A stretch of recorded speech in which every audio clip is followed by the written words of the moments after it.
This is the Mended Paths podcast with Chadwick Hayward, episode number 5. Welcome to MendedPaths.com. Let's get back to bed. Hello, everybody. Thanks for joining me for the 5th episode of the Mended Paths podcast. Today, I'm honored to speak with Dr. Arjun Rayapudi, who will share his insights and prescribe foods that love you back. Good morning, Dr. Rayapudi.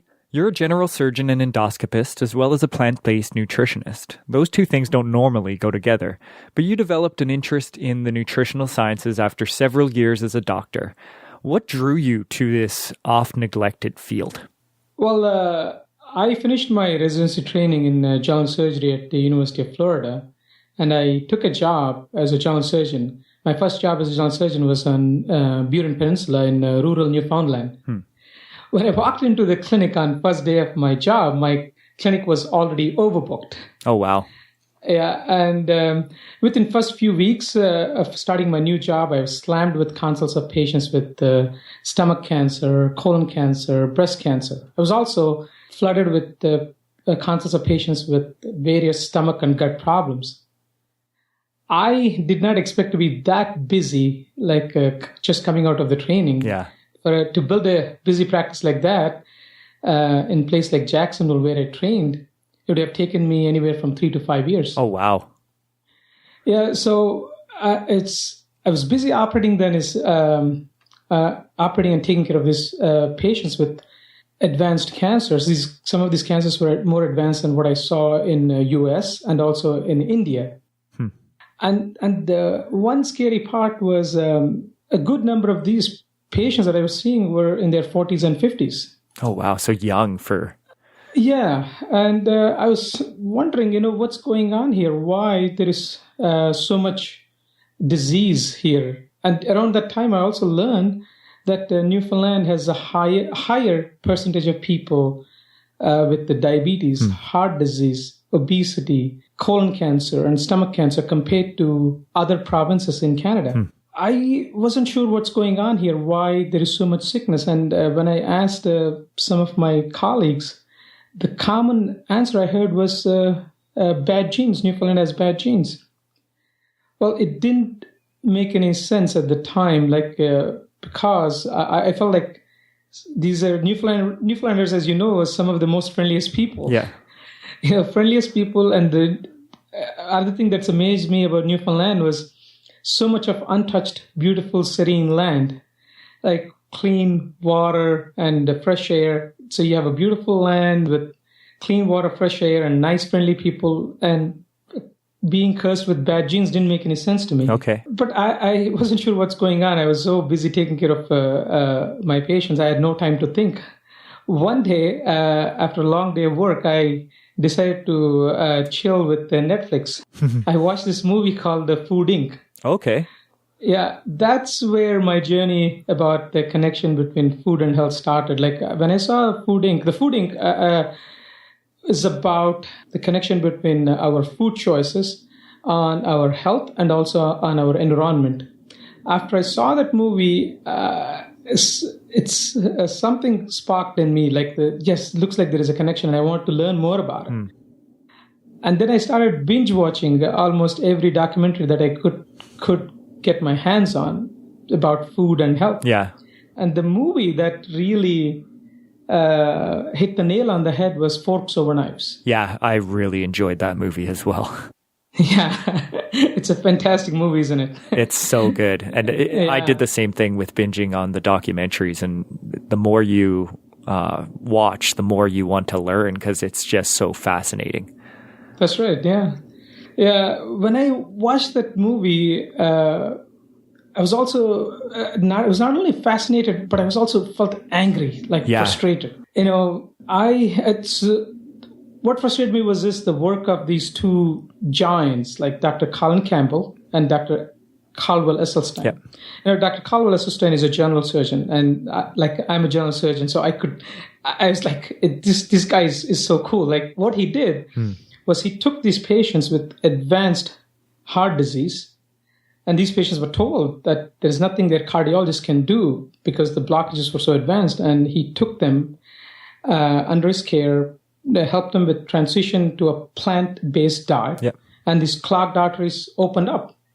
Yeah, it's almost miraculous, right? Yes, yeah, that's right. Yeah, like no stents, no bypass surgery. And I couldn't stop comparing that with my experience in residency training. Yeah. Like what we did was, if somebody has a blockages in their legs or in the neck arteries or in the heart blood vessels, I participated in care of them. Like what we did was we either removed the blocked blood vessels or opened up the blocked blood vessels and tried to clean up the clot or plaque. Yep.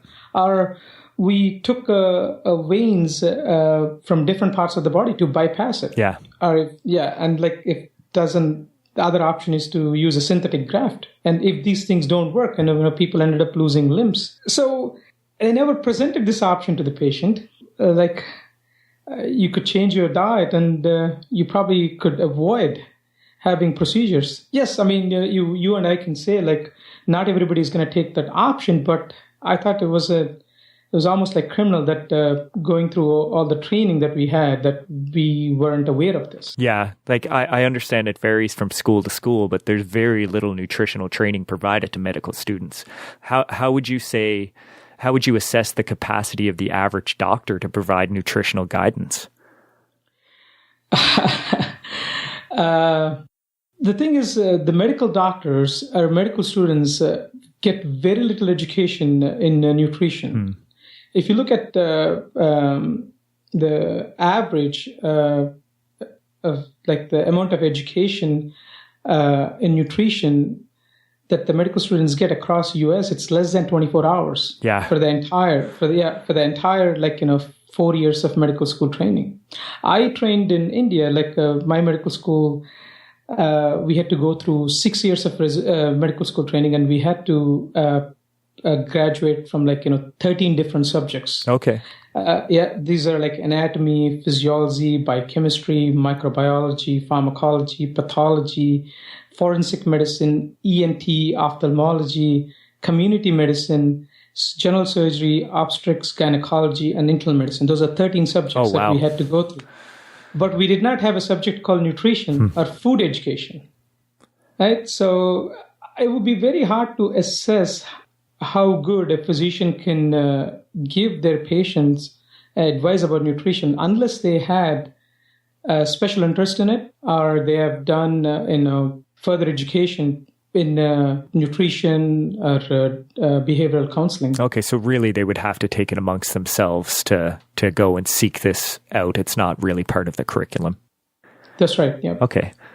So you have a video on how you helped your dad reverse his heart disease, his diabetes, his high blood pressure, high cholesterol, and you did it all with the power of a plant-based diet. Would you like to share your dad's journey with my listeners? Oh, I'd love to. See, my dad was the one who inspired me to become a doctor. When I was young, like 5 years old, he asked me, what do I want to be when I grow up? I said, I don't know. What did you want to be when you grow up? He always said that he wanted to become a doctor. He wanted to become a doctor, help people, and ease the suffering. Unfortunately, he could not become a doctor because of a lack of money and the resources. Okay. And I wanted to fulfill his dream. And that was my impetus to become a doctor. But I've seen as I was growing up, my dad struggled with his health. Like he struggled with diabetes, high blood pressure, high cholesterol, overweight. Last year, all of these things caught up to him, and he started having shortness of breath. Okay. And he had an angiogram in last March. Angiogram showed that angiograms are the special X-rays of the heart, the angiogram showed that he had more than 90% blockages in the main blood vessels that supply his heart. Wow. Yeah. One cardiologist suggested that he have stents. Another cardiologist suggested that he had bypass surgery. And my dad was in India then. When he called me with the news of his heart vessels being blocked, I felt as though mine had been broken. Yeah, the thing is his heart was in big trouble. On top of that, these procedures that were offered to him are pretty risky. Yeah. I've seen a lot of complications that, patients even after having bypass surgery or stents, like these stents getting clogged, getting heart attacks again, or someone who had a heart surgery, like getting terrible chest wound infections, having strokes after the surgery. So I was quite stressed out about my dad's whole health situation. Understandably so. Yeah. On top of that, along with that, I felt like, how good of me being a doctor if I can't save my own dad's life. Yeah. Yeah. And I asked him, instead of having, luckily by this time I was aware of the power of this plant-based nutrition because, as I mentioned, once I learned the thing after the Forks Over Knives, I spent almost a year going back to medical journals and reviewed the peer-reviewed published articles about connection between food and health. Yeah. And the more I learned, the more I saw how strong the connection was. And I started applying some of the principles of the plant-based nutrition in my practice. And I saw my patients, getting better. Just around that time, this happened that my dad was diagnosed with heart vessel blockage. So I was fortunate to have this knowledge with me. So I asked him, instead of having your chest cut open, why don't you change your why don't you just open your mouth and put different foods? Yeah. Yeah. So he wasn't too excited about that. People are resistant to change initially, right? Food is such a big part of people's lives. That is so true. That is so true. But the other thing is this: there are multiple layers to this. Like he had two cardiologists, telling him that he needs either stents or bypass surgery because of advanced blockages, and he needs that the same week. Oh my God! Yeah, he was told. So I have a younger brother, an older sister, and a younger sister. All of them, they live in India, and I'm the only doctor in the family, so everyone is calling me. It's what are we going to do about Dad? So. Well, and those procedures don't increase long-term survivability, I don't believe, right? Because they're just curing the symptom and not really the underlying problem. That is true. Angiogram, when somebody, if someone is having an acute heart attack, like they're having a heart attack right now, and if they get to the hospital within 90 minutes, and if they happen to have a cath where the cardiologists do the dye tests and they look at the blockages and they either balloon those blockages or put a stent across. Those things are beneficial if somebody is having an acute heart attack. Of course, yeah. Yeah. But the studies show that if these the lesions, the plaques or the blockages, these are anything that is not acute, like the doing stents or doing bypass surgeries, are not that helpful. Yeah. So I had to actually, it was an uphill battle for me to convince my dad, why don't you just try this for 2 weeks? And he decided to try it for 2 weeks. And within 2 weeks, he walked longer distances with no shorts of breath. And also, his blood sugar control was the best, the best that he had in 20 years. And blood sugars started plummeting. And his doctor had to cut down his diabetic pills by 50%. That's incredible. And after that, he was hooked. I didn't have to do anything because his body was telling him that he's doing the right things. And he wanted to learn more, actually. And we left a book for him 2 years prior to this incident. That book was a program for reversing diabetes by Dr. Neil Barnard. Okay. But he never opened it. Well, you can lead a horse to water, right? But you can't force it to drink. So that's right. Yeah. So after the 2 weeks, he read that book page to page, and and it became easy for me because his body was giving him the signals that he's doing the right things. So that's awesome. 3 months later, he reversed his diabetes, high blood pressure, and high cholesterol, and came off of 5 different medications that he was taking for over 20 years. That's incredible. Yeah, it is. I mean, it's one of the most amazing things I have seen. Now, 6 months later, his heart got stronger, and he could finish the heart treadmill stress test that he could not finish before. Wow. And not only that,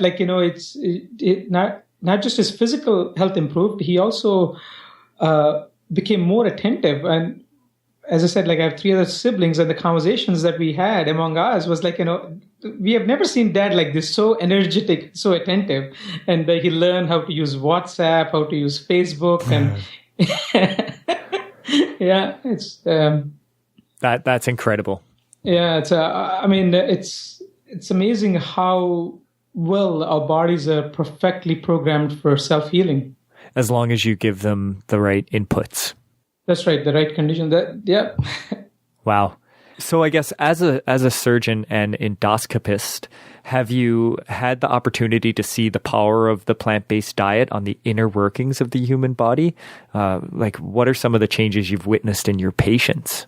So with a plant-based diet, I've seen hundreds of my patients improving their symptoms of acid reflux, constipation, hemorrhoids. Usually these things get better within few days to weeks. Oh, wow. Yeah. And also abdominal bloating, irritable bowels. These symptoms I've seen resolving, getting better within few days to weeks. That's awesome. Just to give you an example, let me share a couple of stories of my patients. Anne was, she was in 60s, and she was retired, and she was like a mother and a grandmother, and she had arthritis for over 30 years. She came to me with irritable bowels, and we did all the workup that was indicated, and we could not find any cause. Okay. And I presented her this possibility to her, would you consider changing your diet and see whether your symptoms improve? And she took that possibility. Within the next 3 months, her abdominal bloating and the stomach and the gut symptoms, they resolved. That's great. Not only that, her arthritis, which kept on worsening for 30 years, her doctor cut the dose of arthritis medications by 75% in 3 months. Oh, wow. And she lost 35 pounds and in the three months. And the other thing is, her daughter kept noticing that her mom had so much energy. Simple things that previously she had to sit down slowly when she was sitting onto the couch. And after she went on this diet, she was going up and down the stairs with no problem, even getting up on the couch, sitting and getting up on the couch as if it's a routine thing for her. So more energy, weight loss, and arthritis reversal. That's incredible. Yeah. Another a client of ours was Denise, and Denise came to one of our workshops. My wife and I, we do workshops in our community. It's a 3-day weekend workshop to educate and empower people about the plant-based lifestyle, and also we help them transition, do the cooking classes and take them to the local grocery store. That's awesome. To do a shopping tour, and we also take them to a local restaurant to teach them how to order food outside. And over those 3 days, they get to taste almost 35 to 40 different plant-based foods. That's awesome that you do that. Yeah. And we started doing that in this March. And one of the participants was Denise, and she came all the way from St. John's. When she had diabetes for several years, and she was on 74 units of insulin prior to she came to our workshop. Within 3 months, it was cut down to 10 units, and now she's off of insulin. Wow. And she's off of her cholesterol medications, and she always wanted to get up to the Signal Hill. You know Signal Hill? And she had to do that previously with multiple stops getting to the top, with some difficulty. Yeah. Now she can go up and down the Signal Hill with no problem. That's awesome. And she's lost over 50 pounds since March. Yeah. Wow. Mm-hmm. So it truly is powerful. Yeah, there is nothing close in medicine that I know of could come close to what a plant-based diet can do when it comes to chronic diseases. Yeah. I mean, if somebody is having acute disease, if somebody has an accident or a cut or like a broken bone or ruptured bowel, yes, there is a role for definitely. You need to have the best specialist or the best medical facility. Absolutely. But when it comes to chronic disease, I mean, there is nothing better than a plant-based diet, I think. That's fantastic. So that's some anecdotal examples. What kind of scientific evidence that you know of is there for plant-based diets? A plant-based diet and lifestyle is backed by hundreds of scientific studies. The most incredible one, which still amazes me, is Dr. Esselstein's study that I just mentioned a little bit earlier. He followed over 200 patients over the last 20 years. These patients had severe heart disease, and some of them had advanced heart disease so that their cardiologist said there is nothing they could do, like no more stents, no more bypass, because they already had multiple stents, like failed. And Dr. Esselstein, took them under his care, put them on a plant-based diet, and he followed them over almost 20 years. And more than 90% of the people, of his patients, when they followed his recommendation, like a diet centered on fruits, vegetables, whole grains, beans, this kind of lifestyle, more than 90% of the time, the symptoms resolved. Symptoms went away. And in most of these cases, symptoms got better even within 3 weeks of starting this kind of lifestyle. Yeah, that's incredible.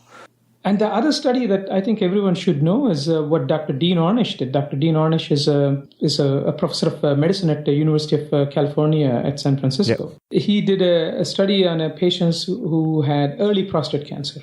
He took close to 100 patients and split them into two groups. One group were counseled about a plant-based diet and other things like increasing their activity and decreasing the stress in their life, talking more to their friends and family. Yep. And the other group, the other half, did not get any of this. The people, the group that were put on a plant-based lifestyle, and when they were followed over the next year, what was noticed is the PSA. PSA is a tumor marker for prostate cancer. The PSA levels dropped significantly compared to the other group. Not only that, they were able to show with the scans that some of the tumors in these patients also shrunk on a plant-based diet. That's awesome. Yeah, so we have evidence that a plant-based diet can reverse heart disease, which is the number one killer if you're in the U.S., and it's the number two killer if you're in Canada. What is the number one killer here in Canada? Is it cancer? It's cancer. So it's inverted from the U.S. because I think the number two in the U.S. is cancer. That's right, yeah. Mm-hmm. Yeah. And we know that most common cancers, the breast cancer, prostate cancer, colon cancer, there is a significant interplay of diet and lifestyle factors. We cannot just single out, one thing, but diet and lifestyle play a significant role in not only in the prevention, but also in the treatment of these cancers. Yeah. Like when people get diagnosed with breast cancer and colon cancer, we have evidence to show that like when they transition to a plant-based diet, even when they're getting the chemotherapy and the traditional treatments like surgery or chemotherapy, if you complement that with a plant-based diet or stay away from the standard Western diet or a SAD diet, the mortality is better, the morbidity is better, like they have better outcomes. Yeah, and I think it was Dr. Campbell that did the research where he could basically turn cancer growth on and off with, I think it was casein protein from dairy. Yes, he did that study in animals, like in rats, where he showed that these rats, some of these lab rats, they were induced with artificial tumors in the liver. And when these rats were subjected to a 5%, a diet that is coming from a diet that has 5% calories coming from the protein, the cancer cells did not grow. Yeah. But when the calories from the protein were increased to 20%, the cancer started growing. And when they put these rats back on 5% protein diet, the cancer started, the growth started to slow. stop. Yeah, slowed. Yeah. So that that's from the animal studies. But when you look at the human studies, like as I said, Dr. Dean Ornish was able to show that early prostate cancer can be slowed down. Yeah. When it comes to diabetes, we have a huge amount of evidence support of plant-based diet. Dr. Neil Barnard of Physicians Committee of Responsible Medicine, they did a study on diabetics, and it was funded by National Institute of Health. And they took close to 100 patients with diabetes, and they split into two groups. Half of them were put on a plant-based diet, and the other half was a standard ADA diet, that is American Diabetic Association diet. Yeah. The people who were put on a plant-based diet, they did 3 times better when it comes to the decrease in hemoglobin A1C. Hemoglobin A1C is the marker of your blood sugar control over 3 months. That's what we follow in people with diabetes. Okay. So the drop in hemoglobin A1C was 3 times compared to 3 times in patients that were on a plant-based diet compared to the ones that followed a standard ADA diet, American Diabetic Association diet. Yeah. So essentially, the ADA diet didn't work. It did work. It did work. It worked better than the general population. Okay. But the plant-based diet was much more effective. Okay. Compared to the ADA diet. So moving on, it seems that several of your patients you mentioned before lost weight along with reversing their chronic diseases. Could you share, I know we touched on this a little bit with the evidence, but could you share why a plant-based lifestyle is just so effective for weight loss? See, plant-based diets work very well for weight loss, and not only just losing weight, but also keeping it off. When I say a plant-based diet, it is a diet centered on unrefined or minimally processed whole grains, beans, nuts and seeds, fruits and vegetables. These foods, in general, these are low in calorie density. Calorie density is probably one of the most important concept that people need to know when they're trying to eat sensibly and trying to lose weight. Calorie density means the number of calories per bite of food. Yeah. Like when you're taking a bite of any vegetable, like a tomato or a zucchini or a piece of kale. Yeah, when you're eating taking a bite of vegetables or fruits, like they are low in calorie density. If a bite of a banana or an apple may give you 10 calories per bite, but you compare that, a bite of a rice or potato will give you maybe 15, 20 calories. Compare that with the chicken or fish or turkey or beef or pork or dairy products like cheese and butter, you're getting about 35 to 40 calories per bite. And barely any nutrition to go along with it, right? That's right, yeah. And yes, they are loaded with fats and proteins, but when it comes to micronutrients, plant-based foods are very rich in micronutrients. Yeah. The other thing, like the way our stomachs work, is we have what we call stretch receptors or the volume receptors. Yep. Plant-based, like when we eat food, the stomach stretches and the stomach sends a signal to the brain to stop eating.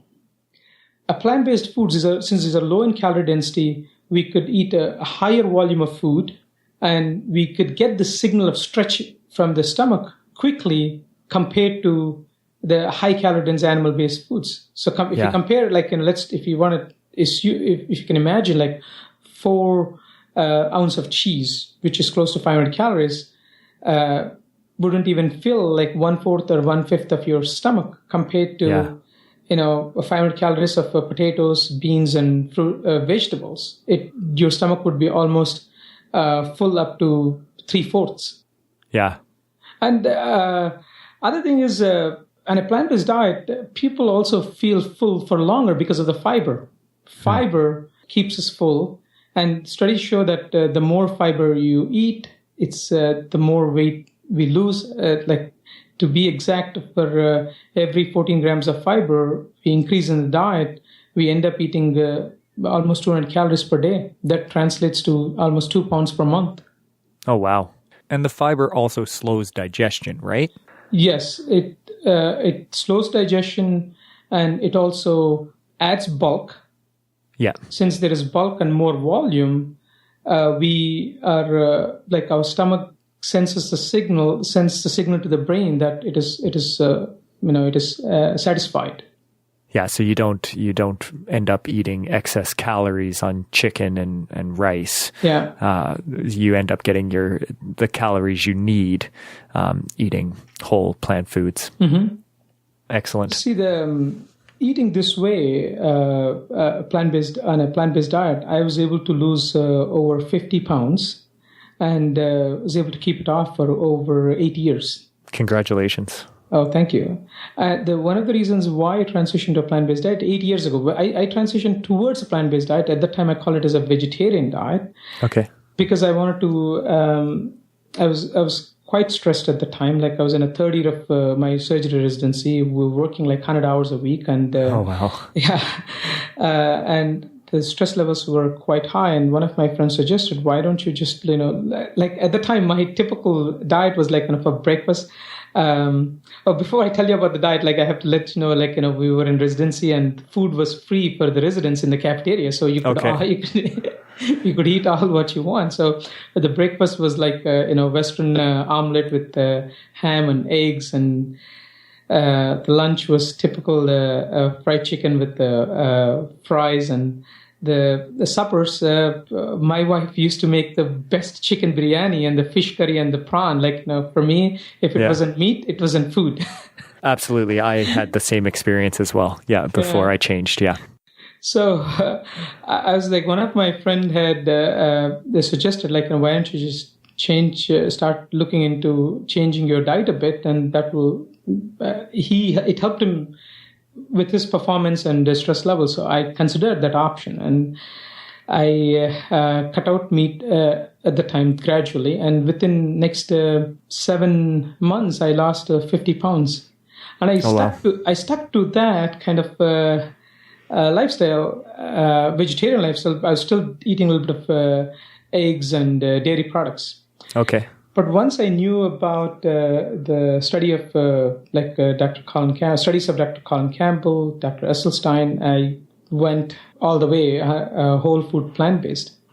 And I did not realize prior to knowing about the health benefits why it was easy for me to lose the weight and keep it off. Yeah.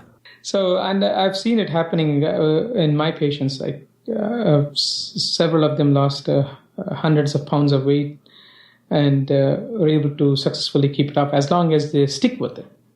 Yeah. Yeah. If you go back to the standard diet, then the weight typically comes back on, right? Yes. And actually, studies show that people, when they lose weight by dieting and they go back to regular eating, they end up shooting beyond the weight they started. Like almost 97% of people, when they lose weight, by dieting, within next 3 to 5 years, they gain it back.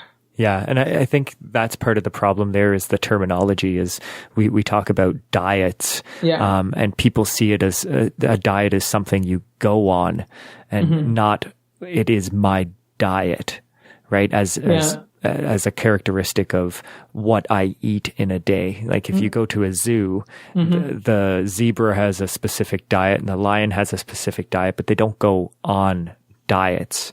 Yeah. And so people end up thinking that they need to go on a diet, and then that's only a finite period of time, and then they return to their normal, culturally accepted way of eating. And then it's a patch. It's not a lifestyle change. Yeah, it is almost always a short-term approach. Yeah. So diet is a short-term thing, and it's and I actually avoid using this word diet because this is a lifestyle thing. And anytime we think of dieting, most of my patients think about feeling of this deprivation that they can't eat their favorite foods. But the thing is, on a plant-based diet, most of the times the foods that they eat are the foods that they already know. Yeah. Like we're talking about pastas, pizzas, pancakes, potatoes, even popcorn, soups and stews and stir fries. It's all the foods that they already know. So when we do these workshops, we try to prepare the foods that they already know and modify it a little bit. Yeah. I found that with ourselves as well. Instead of, I don't see it as taking away chicken. I'm adding beans. I'm adding mushrooms. I'm adding zucchinis that I wouldn't have used nearly as much before. It's the reductionist viewpoint makes it challenging for some people, where really there's so much more bounty. You're adding more than you ever had before. Yeah, that's right. Like adding more different types of food, adding more joy, and one thing we got to talk about taste buds. Like our taste buds change. Of course, yeah. And our taste buds change because some of the resistance come from the thing. Like people are worried that the food is going to be bland. It's going to be tasteless, and they're not going to enjoy it. But I've seen it hundreds of times. Like especially the remarkable thing is when we do these workshops, like 3-day workshops, they come with all this misconceptions. On Friday evening when we started, like when they fill out the questionnaire, they think that the food is going to be bland, it's going to be tasteless. By Saturday morning, their perception has changed because they already tasted by 10 different foods. By Sunday evening, it they feel like they could do it because most of the foods are the foods that they already know. Yeah, that's awesome. Yeah. So the taste buds usually take about 2 to 3 weeks to change. Okay. And when it comes to the most difficult cravings, they take almost up to 1.5 to 3 months. Okay. Yeah. These are only for difficult cravings. So we talk about how to prepare for those. We try to identify with each one of them what is their difficult foods. Is it the chips or the cheese or the popcorn? And we try to prepare those foods for these participants, or give them the recipes. Try to prepare those foods that they have trouble with, and still be able to enjoy without having these dairy products and the meats. Yeah, so a healthy alternative to whatever their craving was. Yeah. Yeah. Awesome. Well, sorry to jump back a little bit here, but it wasn't until your dad was faced with open heart surgery that you were able to convince him to try a diet change, try a lifestyle change. Do you have any advice for people with loved ones who are resistant to change themselves? The first thing I would say is leading by example. Yeah. Whatever we're trying to share with our loved ones, I think we have to live it. Only when we live it and our loved ones see it, that they are more open to trying. The other thing is making sure the food is tasty. Yeah. The thing is, in my dad's case, if it wasn't for my mom, my mom was the one, she was the unsung hero in the whole my dad's stories. My mom was the one who made sure she was the one who prepared the foods according to our suggestions. Yeah. And she made sure it's all plant-based, no dairy, no meats, no eggs, and no oil. I think we got to come back to this question of oil. We'll come back to it. I was going to ask you about that specifically. Yeah. So making sure the food is tasty. I think that's the key. And I've seen several of my friends, even when we have Christmas hospital Christmas parties, and we have huge gatherings, and the kitchen makes a meal, whatever meal we prefer, and very few people choose a plant-based meal. And when we sit around with other friends, and they look at our meal and they said yours looks so it looks delicious that they want to try it. Yeah, I've heard that so many times that people end up choosing the meat option and being envious of the plant-based option. That's right, yeah. And my wife and I, we actually make sure that we talk to the chef before, wherever we're going, this is what we're looking for. Yeah, that's awesome. Yeah. And it's strengthening your connection to what you eat, right? You're not just ordering what someone else thinks you should be ordering. You're making the connection of, this is the food I want to eat to fuel my body, and you're putting that intention into it. So that's great. Yeah. And the other thing also that would help our loved ones is if you could provide a bit of clarity, because people are so confused about what is healthy to eat. Yeah. So confused. And I think watching Folks Over Knives together, Like, that's how it started in my house. Is I watched that movie, and that opened my brain cells. And then I asked my wife if she wants to watch the movie.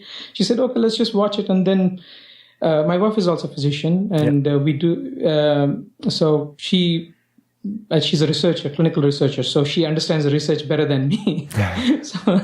so it was easy for us as a family if both of us knew about the information. I think having the right information and having support is so key. Like, this change is so hard. I mean, this is changing our diet is one of the hardest thing that we could do. And like having the right support, family, friends. Some people may not have the physical support. Like when I say physical support, like you may not have the right people around you. Yeah. Like your family or friends, then try to find the online support. Yeah. I mean, we are in there are so many Facebook groups. So the support groups work. I've seen them working very well for some people who don't have that, the local people right support, around them. Yeah. Yeah. Mm-hmm.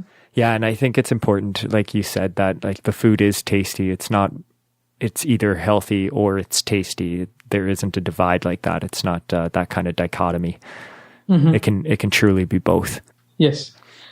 Yeah. One thing I say to my patients is like, or my friends or families, yes, the taste is important. I mean, if the food is not tasty, we're not going to enjoy it and we're not going to sustain it. But to make sure it's also not only delicious, but it's also nutritious. Yeah.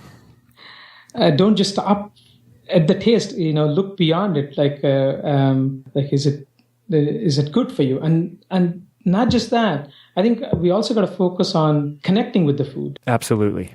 I think connecting with the food is so important, like, how this food is made, what the food is going through by the time it becomes, comes onto a table. Yeah.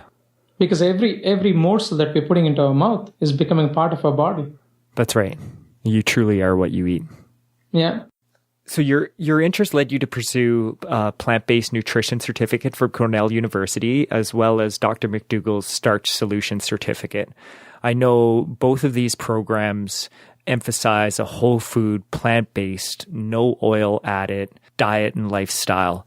A lot of people wonder why they shouldn't add oil.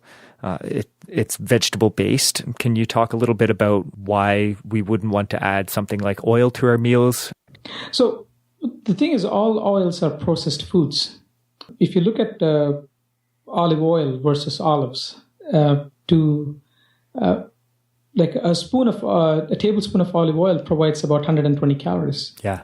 To get the same amount of calories from the olives, we actually have to eat about 25 to 40 olives, depending upon the size. Wow.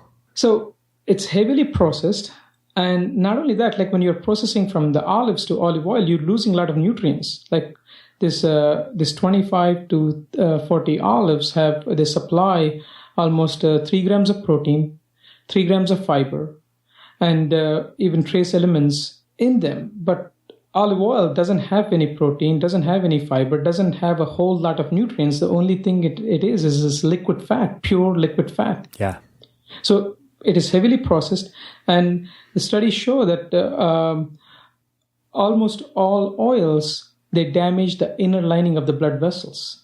Yeah, I think even olive oil, within a half an hour of consuming it, there's constriction in the, I'm going to pronounce this wrong, endothelial of the blood vessels, right? Constriction of the blood vessels, even within half hour of eating a high-fat, oil-based diet. Yeah, and that's incredible, even from what people would call healthy plant-based fats. Mm-hmm. Right. Yeah, and the same thing goes for soybean oil, corn oil, canola oil, coconut oil. Oils are processed foods. They are not whole plant foods. So it's just like, we're getting sugar from the sugar cane. Yeah. Oil is like from the, like coconut oil is like coconut, from the coconut. Like it's better to eat the whole coconut. Okay. Or the, olives and not the processed oils from them. Okay, so I would personally not recommend someone to have coconut because it's one of the few plant sources of saturated fat. You don't see that as being a problem if it's coming from a whole plant, or? No, if it's coming from a whole plant, as long as you don't have any chronic disease, there is no evidence to show that we should be avoiding these high-fat plant foods. When I'm saying that, like, okay. We're talking about the nuts or the avocados or the coconut, they are a part of the, you could include them as a part of a plant-based diet. But when it comes to Dr. Esselstein's research, like, that's for patients, and his research was on patients who had advanced heart disease. Yeah. He suggests, like, staying away from these high plant foods like the nuts and the olives or the avocados or the coconut. Okay. But that's for people who have severe blockages. Okay, yeah. And he calls that as a plant perfect food. For if people don't have any chronic diseases, I think we could eating nuts and like coconut or avocados. These foods are in fact healthier options. Awesome. Thanks for clarifying. So for anyone's listening right now, is there any resources that you would suggest if they wanted to go out and learn more about this? The first thing I would suggest is watch Forks Over Knives. It's a great documentary that lays the foundation about connection between the food and health. And the next thing you could do is, like, go to the nutritionfacts.org. If for the curious ones, like who wants to learn more, it's by Dr. Michael Greger. Dr. Greger makes daily videos on. These videos are based on scientific evidence. The videos are on. Yeah, I think they have video on the latest nutritional science, and they cite all the sources that they're using for those, and so you can actually go into the publications and read the full text from which he's pulling the data. That's right. Yeah, and those are 2 to 5 minute videos, easy to understand and evidence based nutrition related videos. And then once you understand, why plant-based, why go plant-based, and the next question comes is how to do it. There are so many good resources out there, like Forks Over Knives is a great place to start. They have lots of recipes. We created a website called giftofhealth.org, and on that we have over 100 recipes. Some of them are Indian recipes, some of them are Newfoundland recipes. These are recipes that are tried and tested by people in Newfoundland area. Oh, that's awesome. Then getting help, like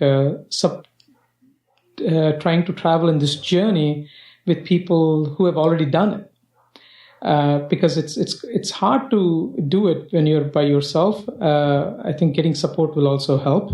And lastly, I think I want everyone to realize that our bodies are perfectly programmed for self-healing, and all we have to do is to provide the right conditions. Yeah, let food be thy medicine, and medicine be thy food. Yeah, yeah. Right. And actually, Hippocrates said the food is medicine, right? Like, let medicine be food.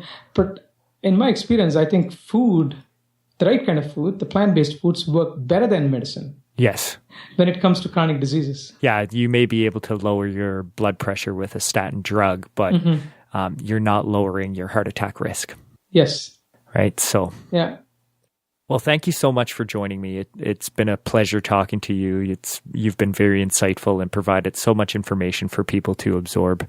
I really appreciate you taking your time out of your busy schedule and letting people know the power of a whole food plant-based diet. No oil. Thank you very much, Chadwick, for having me on your show. I loved our chat, and I wish all of your listeners the best of health. Thank you so much. Thank you. Well, it seems like we're out of time again.